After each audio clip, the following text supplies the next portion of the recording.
So we're going to begin. We have all of our panelists here today, and I'm just going to say a quick prayer before we start, as we always do in our Catholic faith, but also in our Indigenous spirituality. Prayer is very powerful. So if you will all join me in prayer, in the name of the Father, the Son, and the Holy Spirit.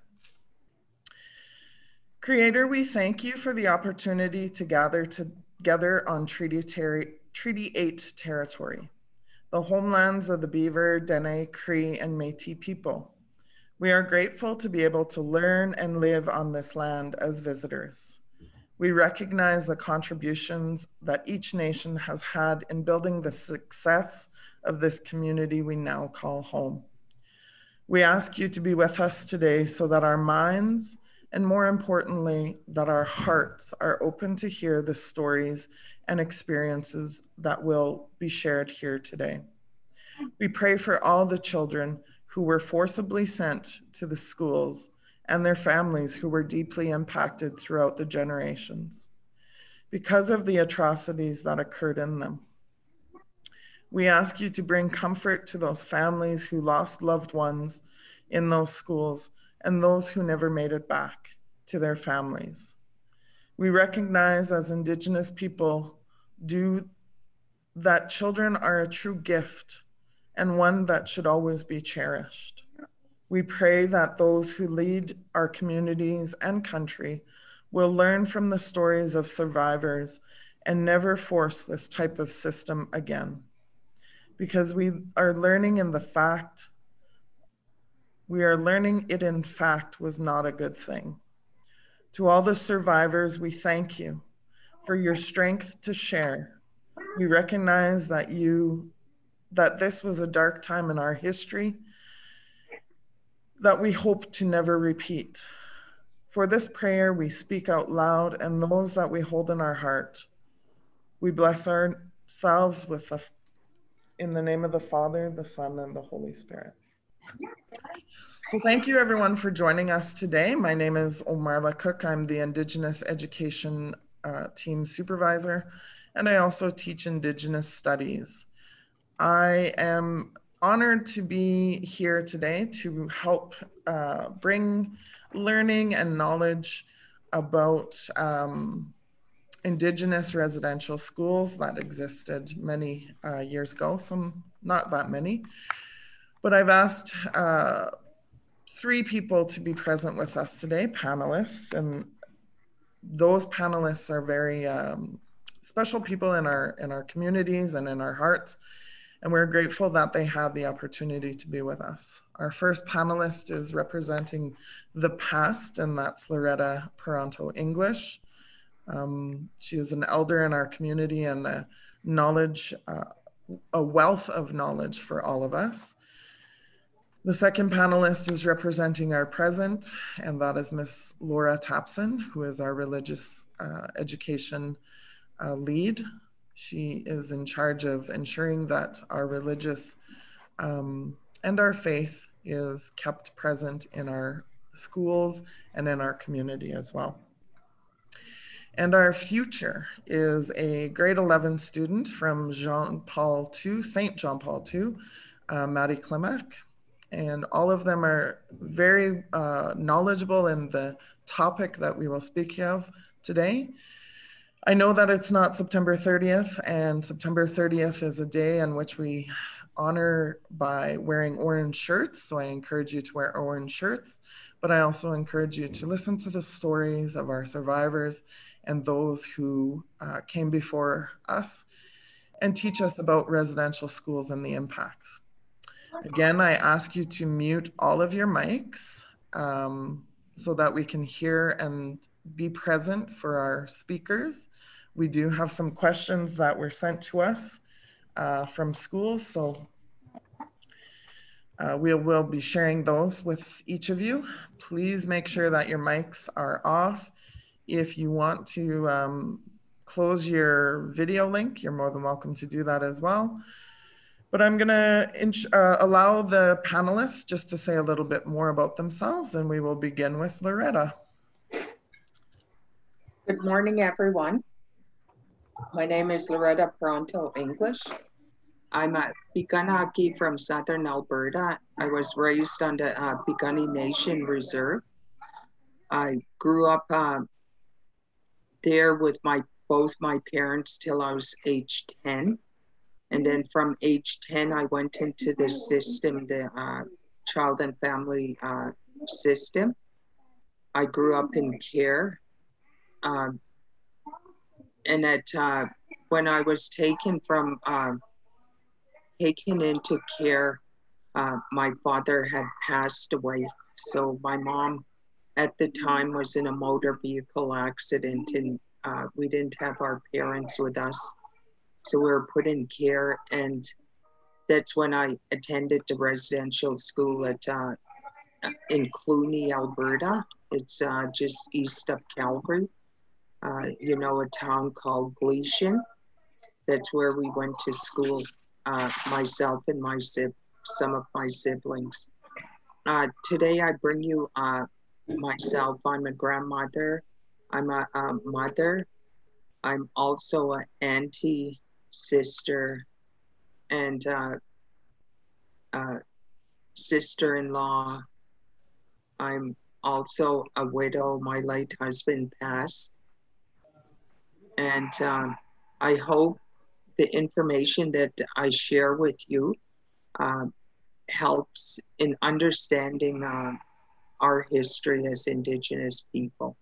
It helps educate, because that is what we do today, is to help educate and have understanding of what it really means to be a victim and also a survivor. So that is who I am. So I will pass it over to Omarla. Thank you, Loretta. I will now ask Laura Tapson just to say a few words introducing herself. Hi, everybody. I'm Laura Tapson. I'm a Métis and from the Paddle Prairie Métis settlement. So it's about 4 hours north of here. And there are 8 Métis settlements in Alberta. So Paddle Prairie is one of those. I'm very, very excited to be here today. I'm super honored to be on a panel with Loretta and Madison. Especially Loretta is someone I've always looked up to. So I feel very pleased and honored to be a part of this with her, and thankful to Omarla for doing this. I'm a mother of 4, and my children all attend the Grand Prairie Catholic School District, and maybe some of them are watching now. So hi kids, love you. I'll turn it back over to Omarla. Thank you, Laura. I am now going to ask Maddy to say a few words. Madison. I'm Maddy. I am a Cree student attending JPII. I belong to the Sucker Creek band. Thank you, Maddy. Yeah.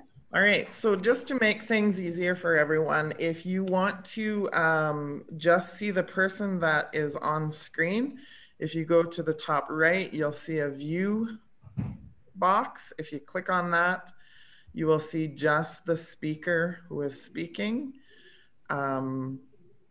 It's up to you if you want to see that or the gallery. I highly recommend. It's nice to see the person who's speaking, so might be a good idea to put the speaker view on.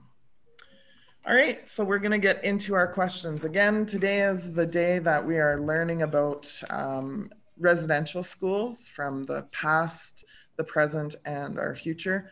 This wasn't always a topic that was shared in schools or in families for that matter.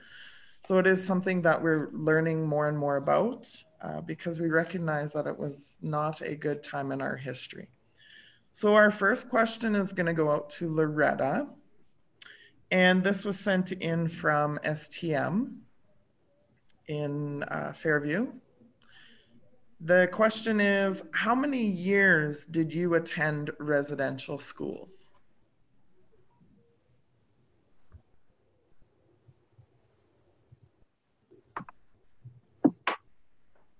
I had to find my mic. uh,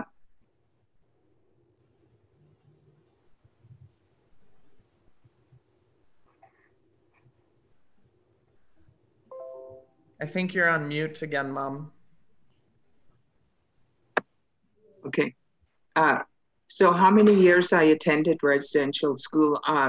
My first schooling from grade 1, 2, and 3, kindergarten, grade 1, 2, and 3 was at a residential school on our nation, on the Piikani Nation, Sacred Heart School. But we were lucky we didn't, there was the younger ones, we didn't stay there, but we had attended a day school. It was still run by the clergy and the nuns at that time. And then from there, when we were taken into care, we went into the residential school for a year after we were taken. So I would say about probably 4 years, 4 or 5 years being in residential school. Thank you, Loretta. I slipped up there and shared information. She is my mother. The next question is for Laura. Miss Tapson, did you or any of your family members attend residential schools? So I am 37, soon to be 38, and I did not attend residential schools, but that's not to say I couldn't have. The last residential school closed in 1996, and I was in school at that time. So there are people my age and younger that did attend residential school. I did have family. My great grandfather attended residential school, so he attended Blue Quills residential school. And like Omarla had said, that's not something that was really talked about in our family either. I didn't actually even know that Papa, who that's what we called him, had attended a residential school until just a couple of years ago. So it wasn't really talked about. Blue Quills Residential School was in the St. Paul area, and actually it is now a university. So to have something, a school that had so much trauma and negative things associated, it just shows the resilience of Indigenous people that that is now a university that specializes in a lot of Indigenous teachings. So it's really good now. Thank you, Laura. As Laura said, Blue Quills University is in the same building that the residential school existed in, but they have changed the perspective on it to a much more positive outcome. Next question is for Maddy. Maddy, the question comes to us from Fairview as well. Were you born when the last residential school was closed?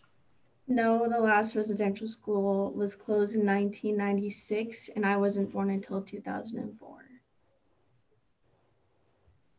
Wow, you're just a youngin'. Yet with such a great future ahead of you. All right, we'll go back to Loretta for the next question. You kind of answered a few of these, but was there anything fun or positive that came from you going to the schools? Loretta? I think the only thing fun was being there with my my family members. And then being there with my friends, because a lot of the information that was taught was so irrelevant to the truth. So I don't think that was positive.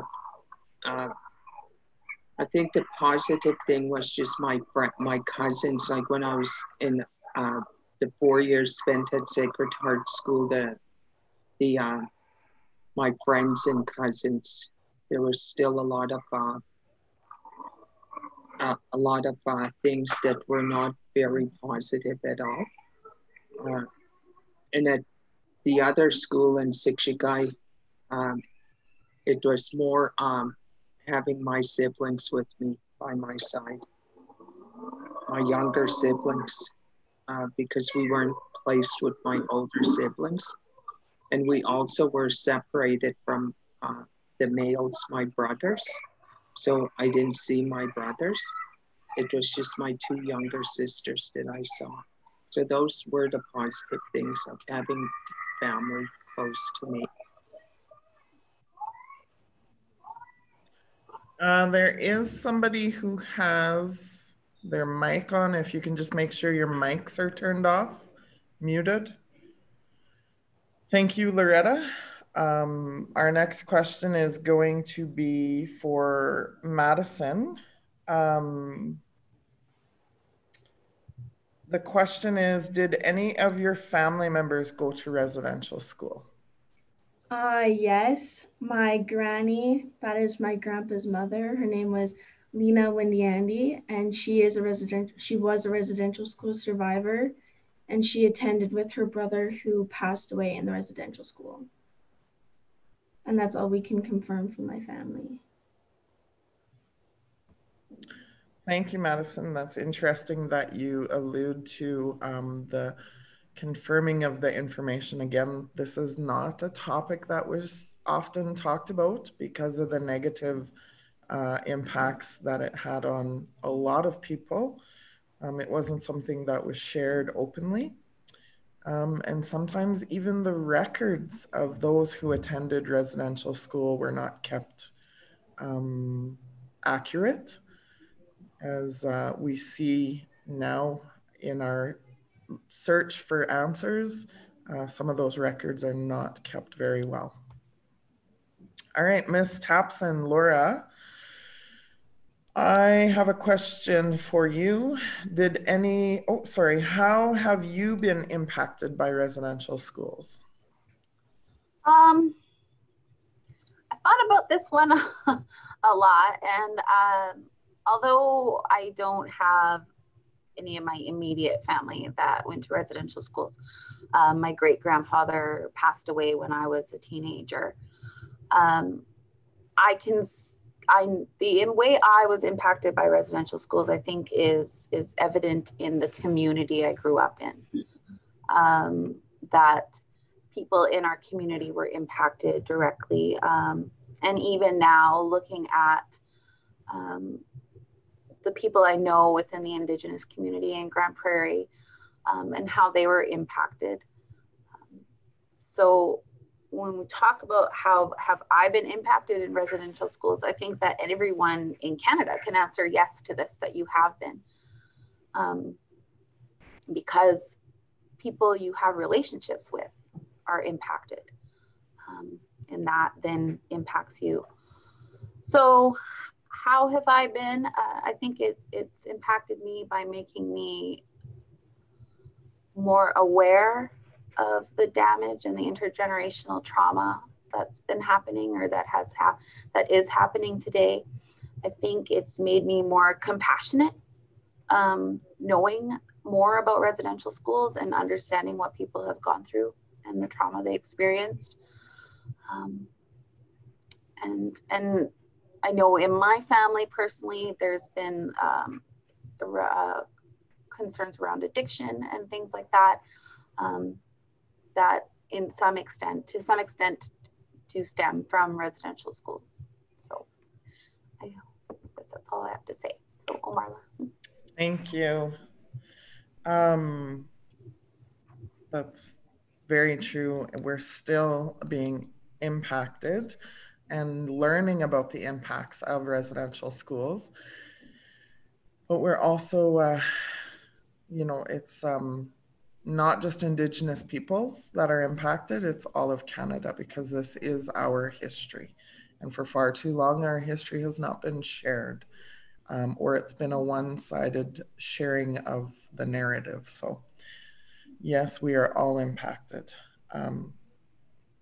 With that, I'm gonna ask Loretta, When you speak of, when you answered the question about were there fun times or positive things, you shared that your being with your family was something very fun and positive, but you weren't with your entire family.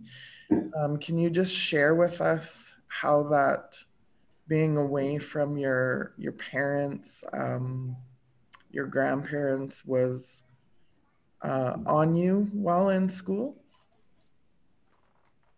I think one of the things, when we did go to residential school in Sikshikai, it was, to me, it was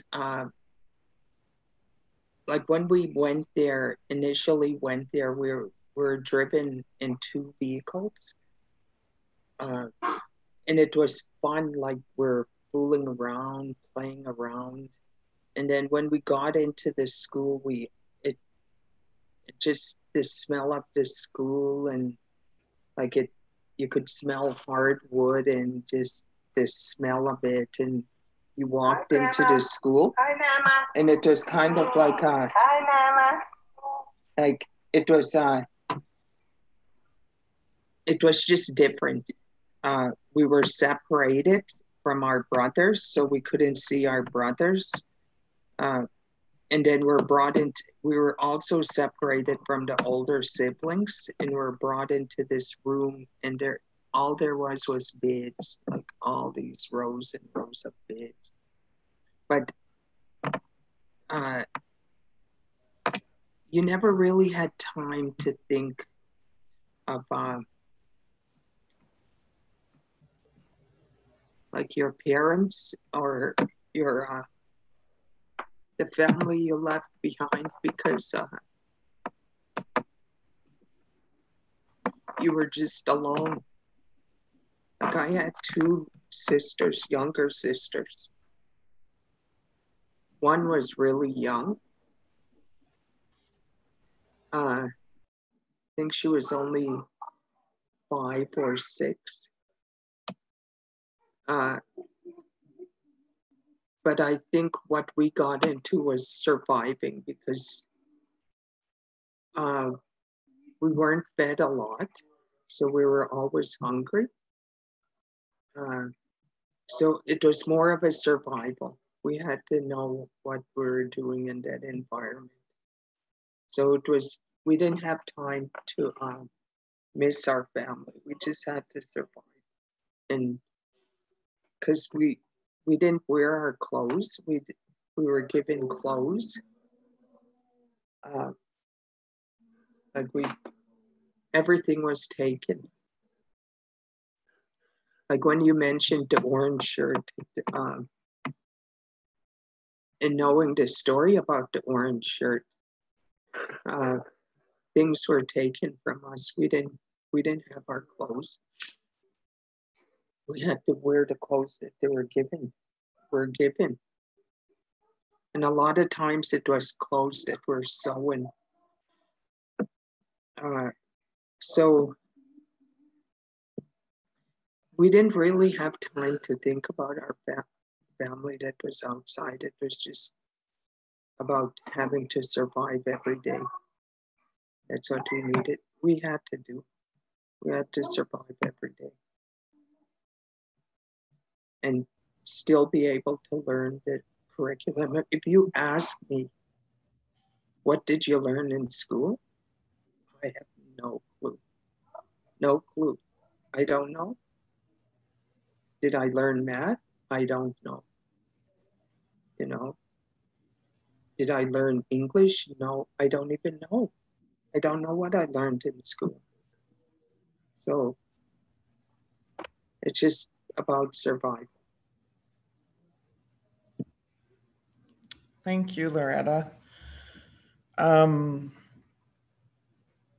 Often we hear that story, that continuous story, that it is about survival. And even in our knowledge seeking now, we're learning more that the curriculum that we are accustomed to in our everyday life now is not often what is shared in residential schools. That was not the curriculum of the day. In fact, they were taught how to cook and how to clean, how to sew, how to farm, rather than the math, the English that we know today. So we're learning more and more about how those schools were in fact not really schools. And yes, it was very much about survival. All right, Madison, I have a question for you. What do you hope to do with the knowledge that you have gained from learning about residential schools and the impacts on Indigenous peoples, or more importantly, the impacts on your family? I at least want to pass the information that I know and like my family story, and I want to pass that to like generations of my family, and at least keep it in the family, or if my parents or someone wants to speak up for them, then that as well. And I would also like to take every opportunity to success that my family wasn't given, like in school. Yeah. Thank you, Maddy. Those are good goals for everyone, but especially for you. Thank you for sharing that. Miss Tapson, after learning about residential schools, did it impact your viewpoint on school or your faith?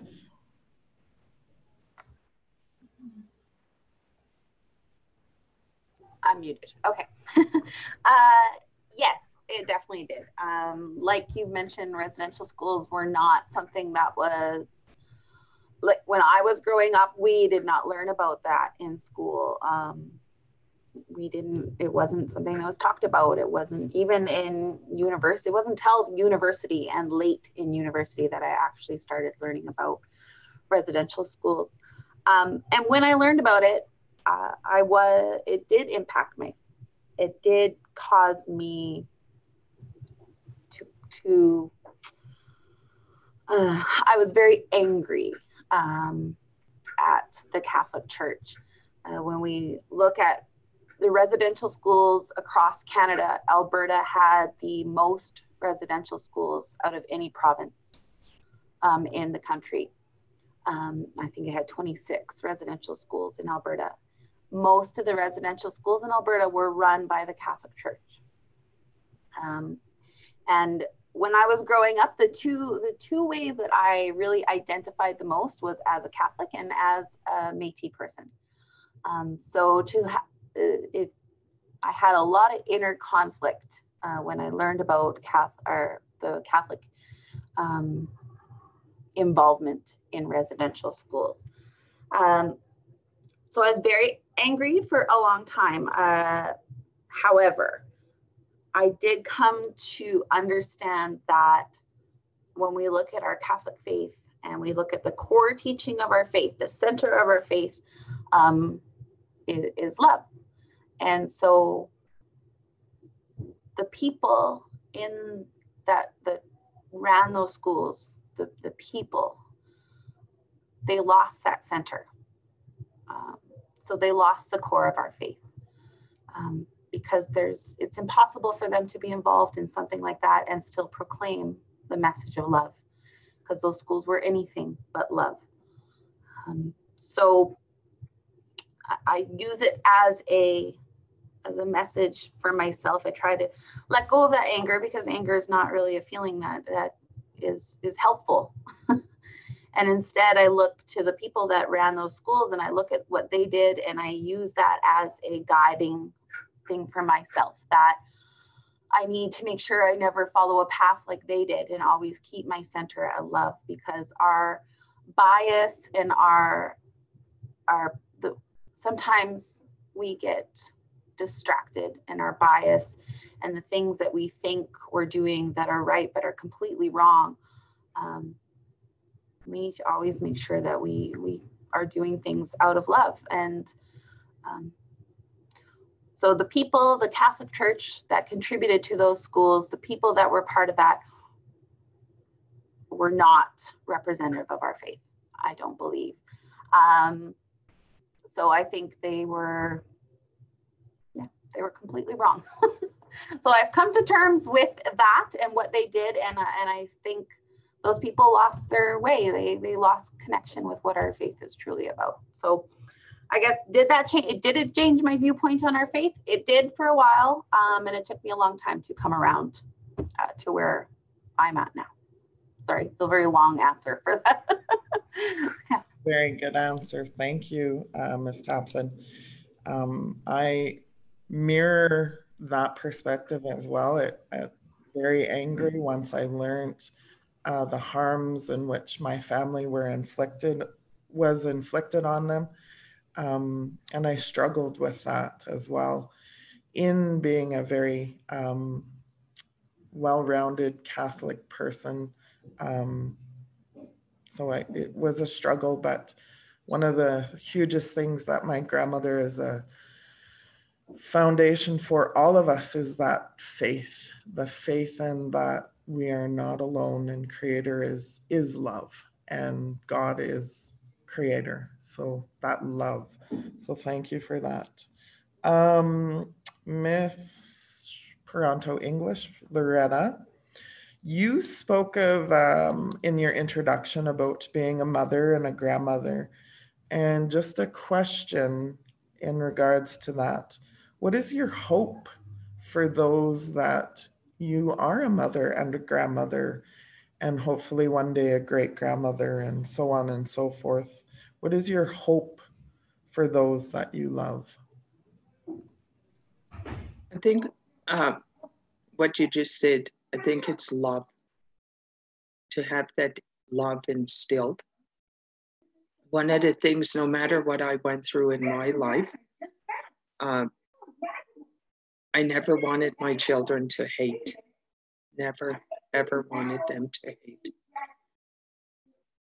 And I was really thankful for Creator for giving me my children, because that was love. Like when I had my children, I had somebody that loved me. I loved somebody. I wasn't alone. So what I give my children is that continuous love and that continuous understanding that it's not about, like, I just hearing what has been said, it's not about the belief system that I grew up with. I grew up with the Catholic belief system because both my parents, my mom and dad, were raised in the Catholic school. They were raised in Catholic schools, residential schools, both of them. My grandparents on my dad's side were both raised there too as well. And also my grandfather on my mom's side was raised there as well. So my uncles and my aunt, they were raised there too as well. So a lot of my family were raised in residential schools, and some of them didn't come home. I know of a great aunt and a uncle that never came home.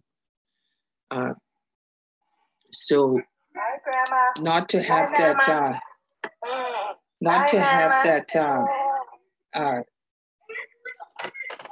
carry hate towards anybody. It's about that understanding of knowing that it wasn't the faith of Creator that had caused it. And I like what you said, Laura. It was about the people that used the platform of the schools and the church and things like that to carry out whatever they carried out. Because for myself, I raised all my children in the Catholic school system because I knew that the Catholic school system had really good values and morals and beliefs set in their systems, and that my children would have a good education. You know, today I see some of my grandchildren in Catholic school systems, and I'm happy because I know that the system is a good system. But what I really want to give my children and my grandchildren, my future great-grandchildren and great-great-grandchildren, if I'm still here, is love. Love for your fellow man, love for yourself first, and just be good to people. You know, just be good to people. That's the bottom line. And I really believe that it never leaves us. We never lose that sense of love. Because all the other stuff that has happened it's not as great as how Creator has loved his children and loved, each and every one of us. So I really believe that love is something that I would really like to pass on to everyone, like to my children, my grandchildren, to the people that come into my path as well. So and it heals also, it heals the hurts. Even though I still shed tears of the memories, it's like a topic that I don't always talk about. Okay. I never wanted my children to be impacted by that pain. So I didn't talk about it. And even when I share about it, it's just thinking back to a child going into the school and coming back not feeling like a child. So that's why I very seldom talk about it. But I know it has to be told. The stories have to be told.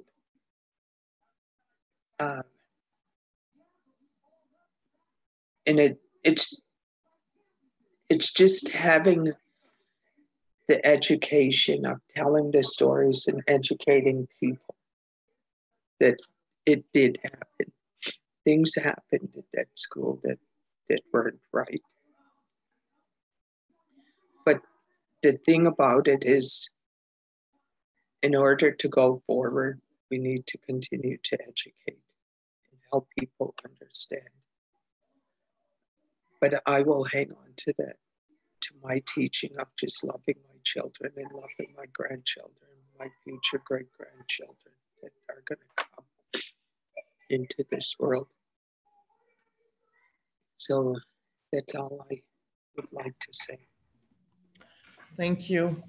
I think that is an important knowledge to share with everyone, is that importance of love. I think the world that we live in needs to have a little bit more love.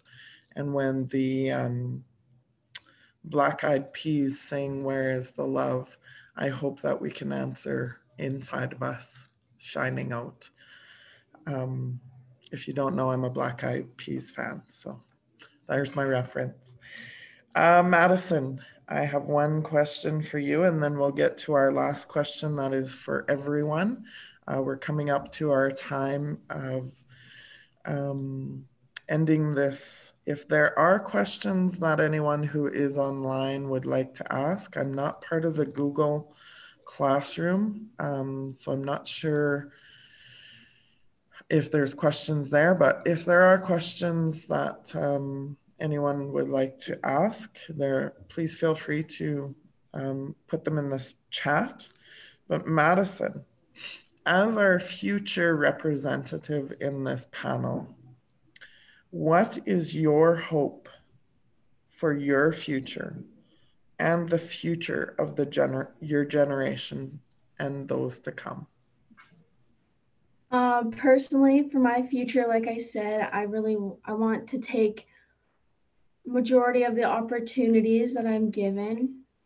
And for future generations, I want them to understand and realize why Indigenous families take the help that they're given from the community and the government. And any generations of Indigenous people, I hope that they never feel embarrassed of their culture. And I hope that they feel proud to be a part of such a beautiful and strong culture.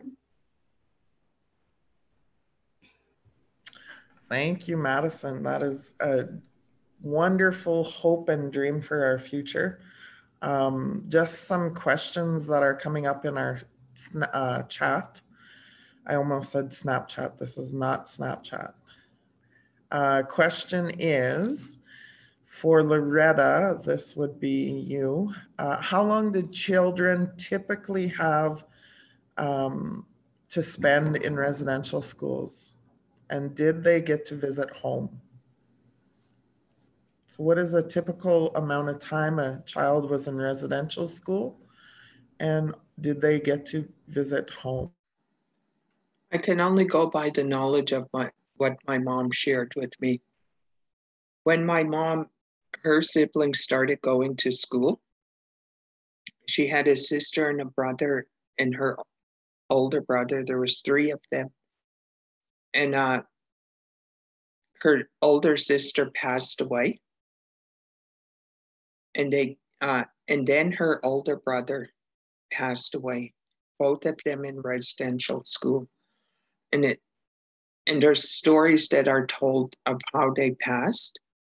But when the 2 of them passed, they came to my grandfather's and they told them, okay, we have 2 spaces now, we're going to take the other 2, which was my auntie and my mom.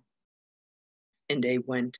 And my mom was only, I believe I think her sister was 5 and she was, I don't know if she was 7, or she's, I think, 4 years old. 5, 6, 7.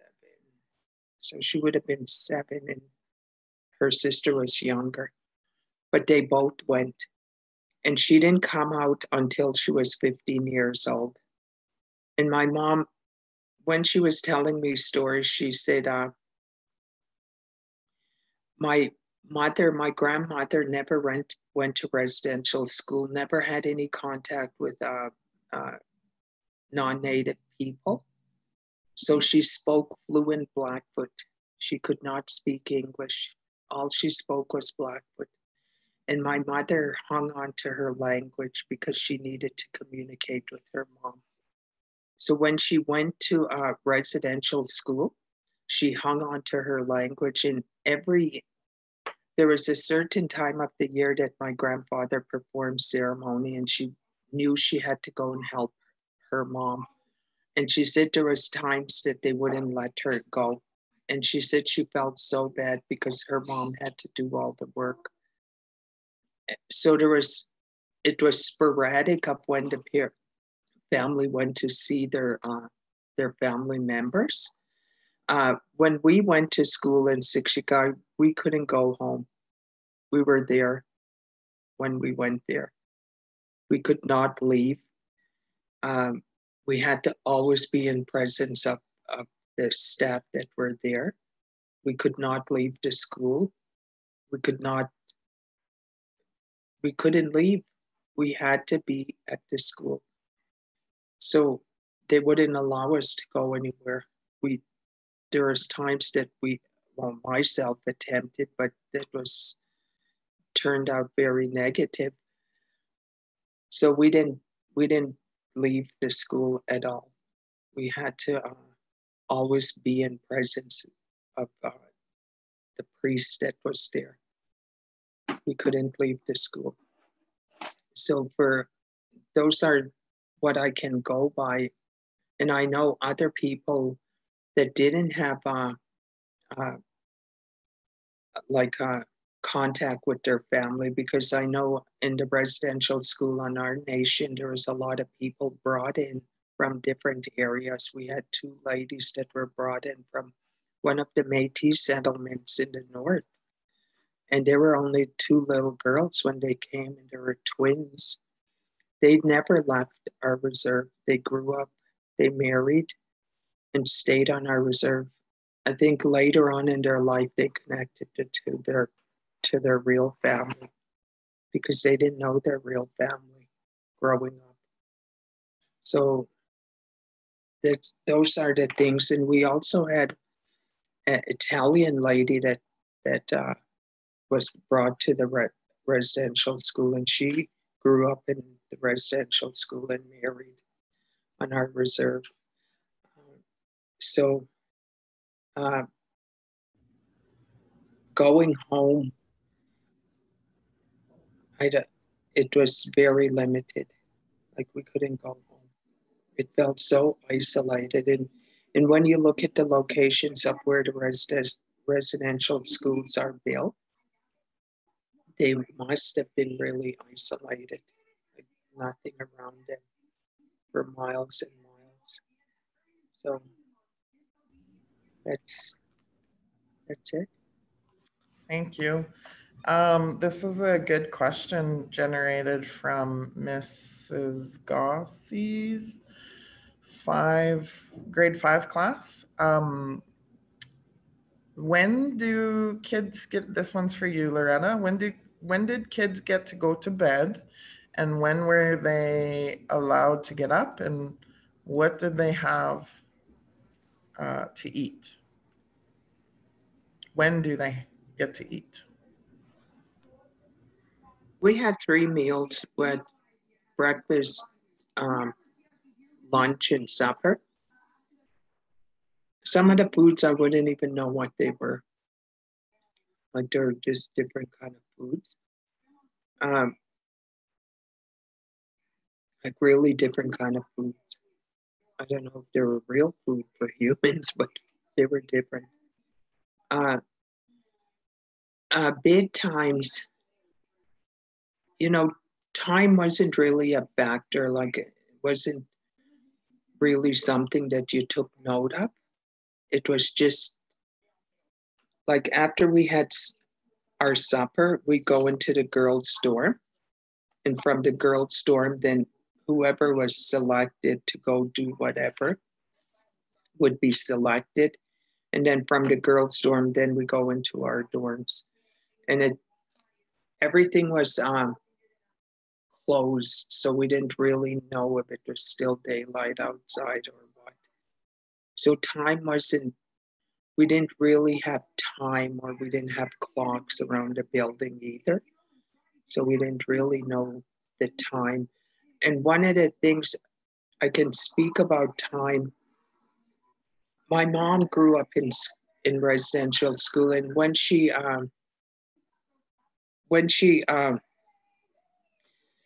was with my late stepdad, after my dad died, she remarried my stepdad after 5 years after him losing his wife, or 7 years.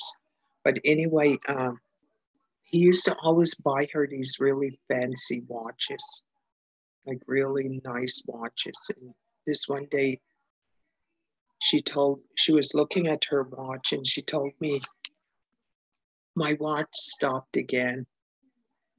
And I said, you must have a lot of electricity in your body for your watches to always stop. Because I noticed she always had different watches. And she said, you know what? I don't know how to tell time. And I thought to myself, wow, all those years, she didn't know how to tell time. She was never taught how to tell time. She had to learn it in her later years to be able to tell time. So time itself was not a factor. We didn't know if it was still daylight outside when we went to bed because everything was dark. Today, I despise night lights because that's all you saw was a night light in the wall. I don't like night lights to this day. You could leave a light on, but not a night light. Thank you. So just the bell rang here, but we just have a few more minutes, and I'm going to put this question out to all of the panelists. Have you, if you have or have not, reconciled your Catholic faith with your Indigenous teachings? So how have you reconciled your Catholic faith with your Indigenous teachings?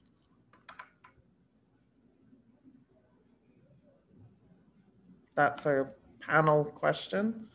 Shall we let Loretta go first? Okay. I think one is having the relationship with God. You already have a relationship with God, and it's finding that the spirituality of having that relationship develop. Because today I do a lot of traditional things in ceremony. So my relationship has, to me, it has went along with my age. Like I really believe, like if all of you are aware of the medicine wheel, you know, you come into the world on the east side as a baby, and as you go around, you become an elder, and you're going to be leaving on the east side as well if you're given those, you know, gifts of life till you go out again. I really believe that that journey that I took, and knowing that God was there, because I was taught prayer, and I was taught as a child, taught how to pray and how to praise God, like go to church and go to ceremonies and things like that.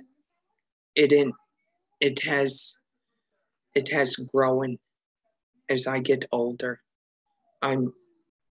It's important to me now at my age to just leave it in God's hands.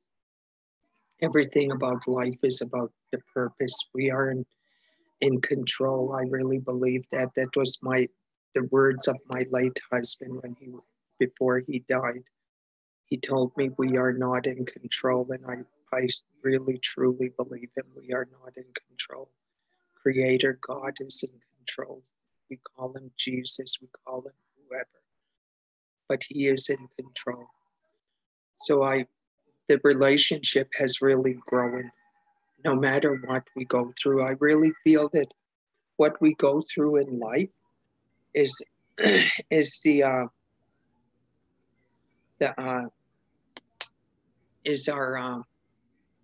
our knowledge base.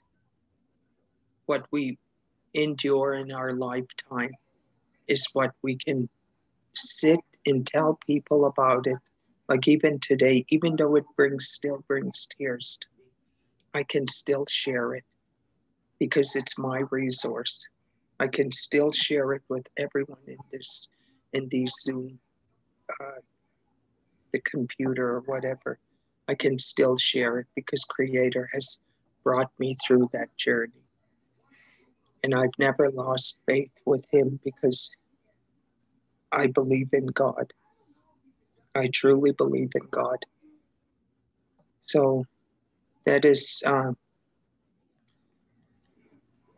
that's where I am. I really feel it has grown. Thank you. Laura?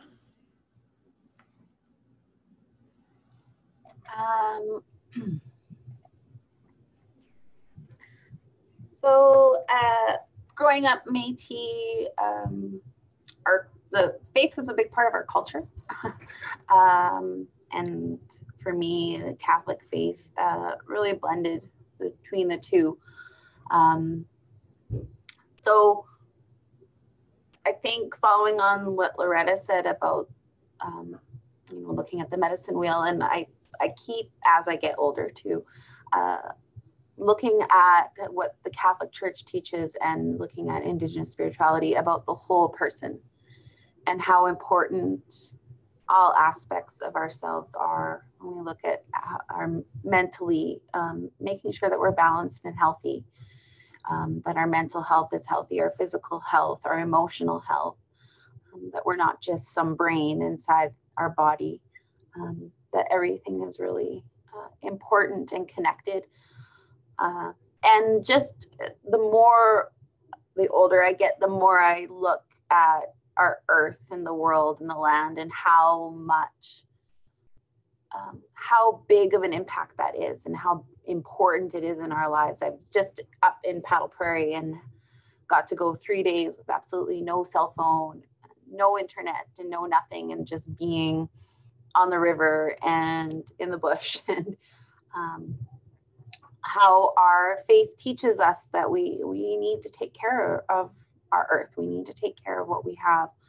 And that's our responsibility and our job to do that. And that's a big aspect of what I've been taught with the Indigenous teachings, that the importance of the land and how connected we are. And so for me, I guess that's, as I get older and as I grow, those kinds of things are becoming more impactful in my life.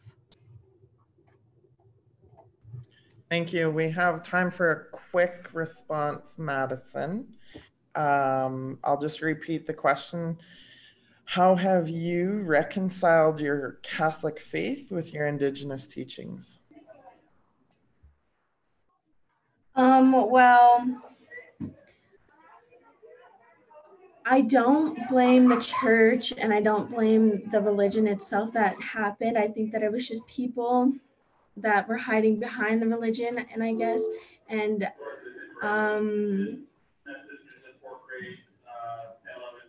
I think that you don't have to pick one or the other.